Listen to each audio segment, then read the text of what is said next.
మరి కాంగ్రెస్ గొడ్డలి భుజం మీద పెట్టుకొని రెడీగా ఉన్నది.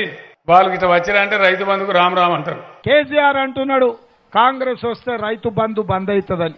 ఎందుకు బంద్ అవుతుందే? మేమేమన్నా దివానగాలమా? మాకేమన్నా ధమాక్ లేదా? ఇప్పుడు ఏమంటున్నావు మరి? ఈ రోజు జనవరి 26 బ్యాంకులకు హాలిడే ఉన్నది.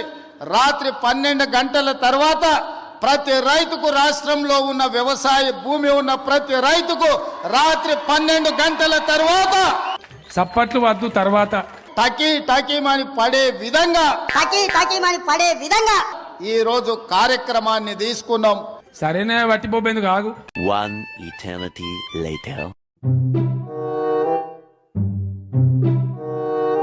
నిన్న రాత్రి 12 గంటలకి ఇస్తా అన్నాడు. చూస్తున్నాం మేము ఫోన్. ఇసుంటి అబద్ధాలు అద్దు. కాకపోతే ఇంకా 2-3 నెలల దాకా మొత్తం డబ్బులు ఇచ్చిన కాదానండి. ఏదన్నా అవుతారు కానీ కాకపోతే రేపచ్చే ఎల్లుండొచ్చే రాత్రి 12 గంటలు దాటిందంటే టన్ మనే టిన్ మనే టిన్ మనే ఇసుంటి కాదండి రేవంత్ రెడ్డి గారు. ఎందుకు బంద్ అవుతుందే? మేమేమన్నా దివానగాలమా? మాకేమన్నా ధమాక్ లేదా? కరెక్టే కదమ్మా? అంతేగా